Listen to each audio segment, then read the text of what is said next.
addunyaa irra jirtanillee dhiifama gurbaa bareedaa kanaa fudhaa nullee fudhanne anillee arsii keessaa tokko anillee isinii innillee nuyi ka arrabses kenna ka arrabsamillee kenna dhiifama jechaa tuma turre jechuudha. Kana eega jedhee booda an ummata kenna waan dhaamu ummata girrisaa kana dhiifama naa godhaatii.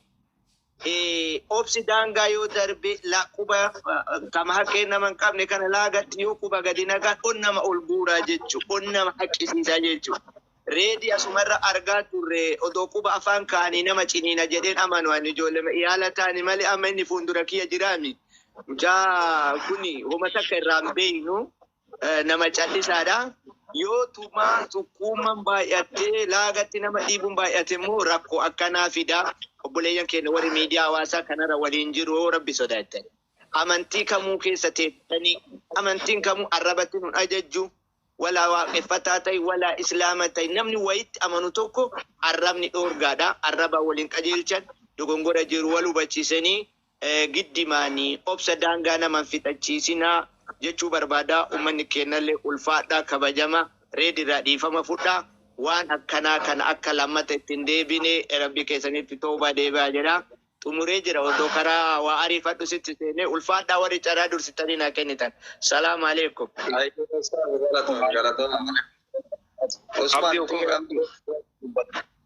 Dabarsii dhiifama abdii. Dhumarra dubbatta. Anillee deemudha maalish. Dalagaa harka qabadhee taa'aa jira dhimma kanaaf seena dhiifama guddaa wallaahi dhiifama. Daqiiqaa takka waliin dubbata. Daqiiqaa takka. السلام عليكم ورحمة الله وبركاته. في الإنجيل دول. عليكم السلام ورحمة الله وبركاته. لما فردان سوق اللوكان أرجعني جت يوربوني. قال كان فتي mana wayii ijaarree namoota yaada qabeessa jedhaniin walitti daddabalamne reediillee sille akka malee wayii si barbaadaa turre dhuguma biititti barbaadaa turre aduudhaan jedhee argachuudhaafi silaa jechuun waa waliin jenna jenneeti akkasitti wal barbaadaa turre. Sagalee kee ol qabu Usmaan Abdii. Sagaleen kiyya achi fagaataa? Maali laata? Kursi godheen jiru irraa ganama saniif faata. Sibiraa jita bakka fakkaate sibiraa jita irraa dhugume. Namni biraa mee miyuutii qabadha hanga danda'ame takkaan xiqqoo illee yoo dubbadhee akkatti madhagaamee naa fahamanii miyuutii qabadhaa mee namni biraa. Kanaaf reedii kiyya baatee dhiifama gaafachuu keetiitti ulfaatu ammoo dhiifama keenya fudhannaa keessaan ammoo waan wal arguu qabnutu jira keessaan waan walitti dhufnee waliin dubbachuu qabnutu jira wanni waliin dubbannu ammootu dhiifama keetitti amannee dhiifama kan kee fudhannee dhiifamni tun ammootu ta'ee sigeettu jecha ammootu hambiti waan laallattu qabdi san waan wal gaafannu qabna waan waliin jennu qabnallee ammoo keessaa wal argina gaafa jedhu sheeriyaadhiin illee dubbisi sheeriyaadhiin illee as kaleessi atillee walitti dhufnee waan waliin jennu qabna waan walitti dubbannu qabnallee waan walitti dubbannee kaanee ammallee dirree gubbatti illee waliin gadi baanutu jirallee kana waan ta'eef jechuudha ulfaadhu ummanni kun hin miidhamaa hin quuqama namni waan quuqamuuf sitti achi garagalee yaadota garagaraa sitti darbata maaliifi jechi namaa arrabni kun lafeen qabu jedhan ammoo lafee nama cabsaa arraba kana laallatee namni waa keessatti namatti quuqama nama waa irraan eegin kana gaafa waa irraa argite lafeen nama caba jechaaf namni lafee sitti cabe malee jibbaa dhuunfaa namni keessotti namaa qabu hin jiru kanaaf Sheekh Kamaalillee kaama baate girrisaa waan jedhamu sanillee keessaa haqa baay'ee hin jedhu girrisaa wanni jedhamu hin jiru girrisaa miti nu waloodha keessaan keessa jechaa fi reedittillee duulaa baane haga reedii waa dubbate kana keessaan itti ciccinee jabeessinee waa itti dubban osoo orma taate osoo kiyya ta'uu baatte osoo foon kiyya ta'uu baatte achi qabee qubaan waraanuuf yaaliin godhu kiyya taanaan kiyya ta'uu isaatitti amanaa kan keetii miti ka jettu ammootu jechuun dandeessu kiyya waan ta'eef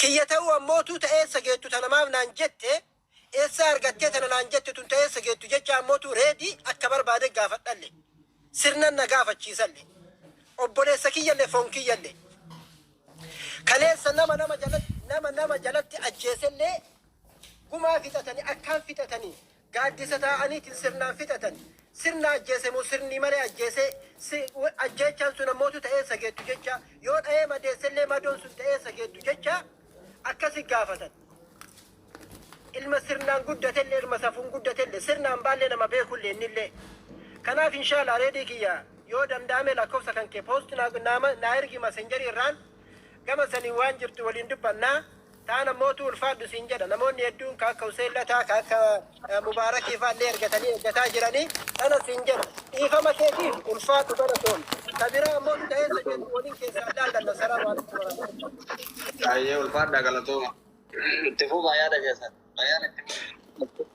assalaamu alaikum warahmatullahi wabarakatuh alaikum salaam warahmatullahi wabarakatuh baga jiraatan hundi keessan onaa jiraatu reeddi keenya galatooma ulfaaddu waan balleessite waan hojjette adeesu dhiifamni kana malaatti karabbicha fiinsi adeesu kana gabbaate dhiifama kana gaafachuu kootiif dhumsaa hiyyummaa si keessaa hundaafuu rabbi umrii jaran isinillee kana bira tartanii itillee dubbatinaati namni wayitamiira keessa gale namni dongora hin jiru banii aadam ta'ee abbaa fedhe ta'ee namni dongora hin jiru kan dongora garuu dongora san irraa hin deebi'a nama jechuun nama sammuu beekaa jechuun nama dongore san irraa deebi'ee akka dongoruuf beekee dongoree jira jedhee irraa deebi'u waan ta'eef hundaafuu ati waan dalayte hundaa rabbi si hadiisu bichaalaa keessattuu anillee dhugaa dubbachuuf sirrallee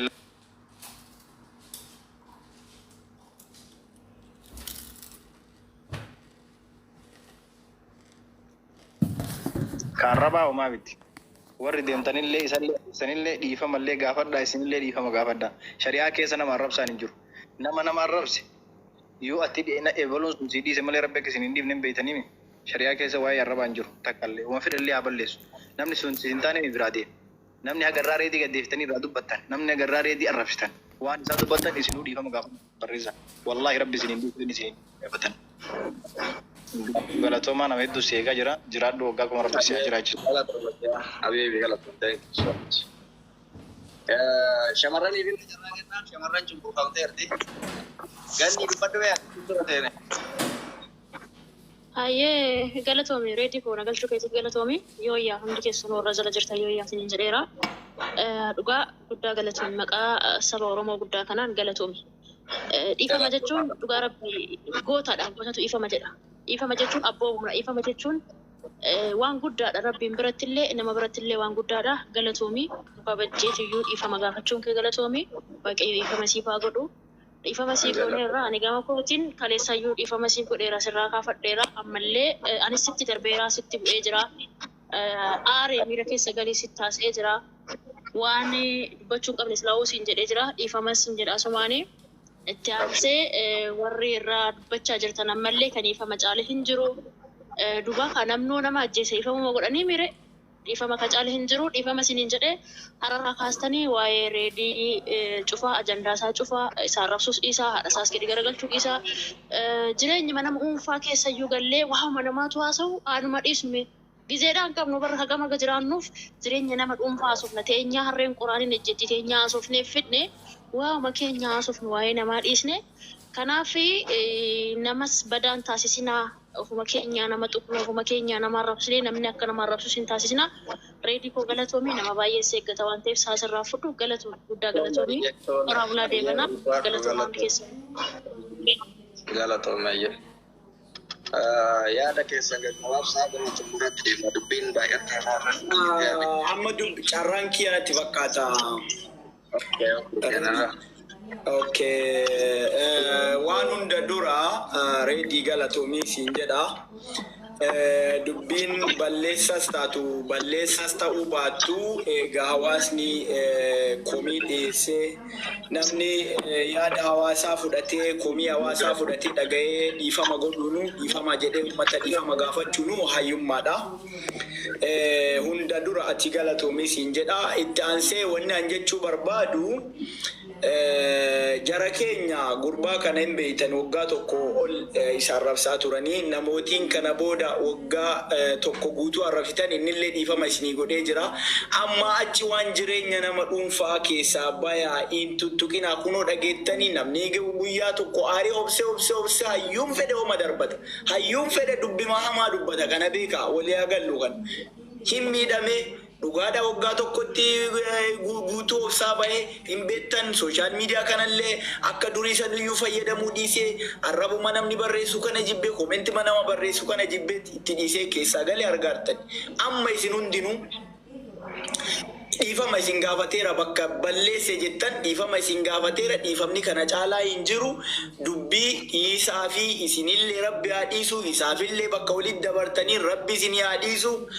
Kanaaf bulii isaa keessaa bayaa namni bulii ufiititti yoo namni seene abbaan eenyutuun namni kamuu bulii nama dhuunfaa keessa seene waan gaarii hin dubbatu waan ta'eef kunoo waan dubbii badaa nama jaalattanirraa dubbii badaa dhageettan waan ta'eef waan nama dhuunfaa haasayuu dhiisaati.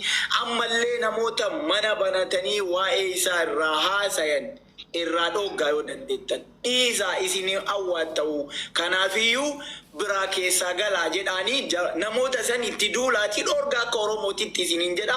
Ankanaa ol dubbii isinii dheeressuun barbaadu gabaabsee jira dhumate.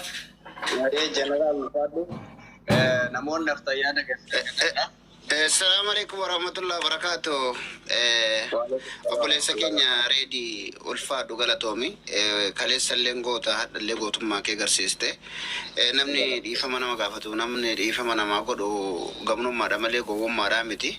Osoo quuqamaa qabdu osoo gartee sittuu mul'attu gadi baatee saba keetiin dhiifama jechuun kan kee wallahi gootummaa kan keetii fi beekummaa kan kee si agarsiisa. Ammallee rabbi si haa beeksisu. Ulfaadhu galatoomi. Akkasumas san obboleeyyan keenya warreen inni dhiifama isinii godhe rabbiin isinillee haa dhiisu. Isaallee haa dhiisu tarii namni yoo miira keessa seene waan namaan jedhu nabu isinillee haa dhiisu isaallee haa dhiisu. Wanti ilaalamuu qabu as keessatti atis waan keenya taate waan isaanii taate quba walitti qabame malee osoo kormaa taate namni akkas waliin hin jedhu. Haa ta'u malee ammaachi warri bultii namaa keessa seenta waan nama ajaa'ibu keessaa reefu gaafa inni mana banu yoo xiqqaan nama kuma sadii ol turfe inni dhiifama jennaan jala kanaa fiiga namni ka barbaadu ajandama barbaada namni nama balleessuu yaada wallahi dhugamaan taajjabaan ture yeroo inni mana banu nama 3,500 tosire dhiifama inni jennaan as keessaa fiigan maa hin barbaachisu wanti akkasii. Kanaaf obboleessa keenya rabbi si haa dhiisu waan kaleessantu jiraadhaaf namni hundinuu fiigee dhufe sun hin jirtu baga rabbi irraa si deebise. Kaleessallee jaalala si qabna si jaalanna akkuma fuulli kee bareedu garaan kee bareeda gaafa namni kutaan gandaan gabbayee nama rabsu si'ii nama rabsu nagarre si'ii nama keeku nagarre. Kanaaf dhaabbanne mucaan kun itti jabaattee quba laagaa keettaniitiin dubbate malee akkuma isheetichi reef jedhee wafaa waa qubayyuu afaan kaan nama hin ciniinu jechaatiin turre. Kanaaf rabbi si haa dhiisu nutillee si jaalannee jirra sirraa jaalannee jirra. Ulfaadhu galatoomii siin jedha bibi kiyya nagaan naa jiraadha. Assalaamu alaikum warahmatullahi wabarakatuh. Wala ayyee galatooma. Itti fufaa nama sadii ta'ee yaada keessan. Fu'ee yookaan Salaamu alaikum warahmatullahi wabarakatuh. Waalaikum salaam warahmatullahi wabarakatuh. Naman na dura jira Reedii yoo namni na dura jiraate dhiifama. Dubbadhu gaba xumuraatti deemnaa dubbadhu. Galatoomi Reedii atis gabbaatee uummata kee kabajamaa fi jaalatamaa dhiifama gaafachuu keetii fi ati duraanis beekaadha hadhas beekaadha. Ani wanni jechuu barbaade obboleewwan koo warroonni miidiyaa kana fayyadamtanii namni Reedii wallaalee hin jiru. Yeroo dheeraadhaaf Reedii ani qaamaan arguu baadhus nama miidiyaa kanarratti beeku nama amala qabeessaa fi nama daangaa namatti hin tarre nama hin geenyedha. Akka inni gabbahee miira keessa seenee waan kana dubbatee jedhus kan godhe numa. Wanti isin beekuu qabdan namni kuni nama jireenya isaa oofatu nama dhuunfaa isaatti biyya baqaa keessa taa'ee amala gaariidhaan karaa fuula sooshaal miidiyaatiin nama tokkotti osoo hin buune sooshaal miidiyaa isaatti sirnaan fayyadamuudha. Garuu hoo nuti ijoolleen Arsii keessattuu dhiifama naa godha. Innis dhiifama gaafatee bira taree jira. Waan inni dubbachuu barbaade takka jira asirratti. Nama kanaaf waggaa tokko guutuu irratti duullee uummataa garagalchitanii kunkaan jettaniini inni kun alagaa miti. Obboleessa keessan beekuu isinirra jiraatu. Dhimma bultii isaa keessa seentanii qoqqottanii akka inni gabbahee waan kana jedhullee ka godhe numa isin. Ani ammas wanti isinii dhaabu obboleewwan kun reediin dhiifama isin gaafatee jira. Wanti akka inni badii kanas seenee arraba darbatullee godhe isin hayyoonni kennaa fi beektonni kennu. Warroota miidiyaa kanarratti dhimma namaa keessa seenee dhimma namaa baxabbatee dhimma bultii namaa keessa seenee gaafa namni gabbahee ofirraa deebisee fi nama deebise san maa deebii ofirraa deebitanii quba namatti hin qabina. Dhiifama naa godha waanin jecha kana jedheef hin qaba. Waanin jecha kana jedheef hin qaba. Utubaan haga dhiiban qaba. Haga dhiisan qaba jette Oromoo yoo mammaachi. Waggaa tokko guutuu oofise mucaan kun dhugaa walitti himna obboleewwan koo. Namoota tokkochatti baay'atanii nama tokkotti hin duulina. Isinitti hima jechuudha. Dhugaa jirtuun isinitti hima jechuudha. Bultii teessanirraa laala. Gaafa namni dhufee jaartii teessi jala tuqe, gaafa namni dhufee dhimma bultii teessii keessa seenee si tuqe, hangam akka sitti dhagahamuu fi hangam akka hamileen si cabu fulaan gaafa jaartii teessi jalatti xiqqaa guddaan reebe miira akkam sitti dhagahama. Waan akkanaa kana beekuun nurra jiraata. Hadda reetii gabba'ee dhiifama nu gaafate borus kabiraallee dhimma bultii namaatti seentanii irratti duultanii gaafa inni dhimma bultii kiyyaa keessaa bahaa jedhee gadi bahee dubbate hai arsii akkas godhe arsii akkana godhe binees billaahi waan akkanaa kana dhaaba obboleewwan koo. Namni beekaa akkatti waan ta'eef gara kiyyaatti itti duulame baay'ee dheeressine homaan barbaachisu beeyte abbaa rabbi beeksise abbaa rabbi beeksise mirga kenneefi jira. Baay'isawee ana umuun irraan bu'u garuu mootu erga dhiifama gaafadhe dhiifama wanti caalee jiru ani akkasitti amanaa saa itti dheeressine waan biraa uumura gabaabsineetu dhiifama kanaan bira darbuu wayya waan baay'eetu badayoo tokko tokko walitti manganaa fi Suleeman kiyyaatillee galatoomi bakkii ayyaana yoo qaban inshallah bal'inaan gizee biraa kaasoo nama akkasuma ulfaatu reetii kana jechuun barbaada carraa biraatiif kenne galatoomi. Fatiyaa jirtaa? Fatiyaan hin jirtu. Entra. Egaan si buusan jiraatte. Egaan uummata kabajamaa fi jaalatamaa galatooma ulfaadhaa yaada naa kennitaniif hundi keessaniyyuu ulfaadhaa kabajamaa isiniin jedha. Yaada gaarii kaastanii anallee hawaasallee yaada fayyadu kaastanii rabbiin nama ka'ii irratti walitti dacha'u rabbiin waa godhu. Kana booda isinillee yoo dandeessan dhimma hawaasa dhimma saba keessanii irratti xiyyeeffadha. Ani gama kiyyaan hafee jira isin jalaa. Kanumaan isinii dhaama ulfaadhaa galatooma viidiyoon dalagaa viidiyoo san yoo dandeessan hawaasa kiyya jaalatu bira naangaa duwiit naa godhaatiniin jechuudha. Yeroo gaarii naaf qabaadhaa fayyaa ta'a walitti dachaana yeroo bira.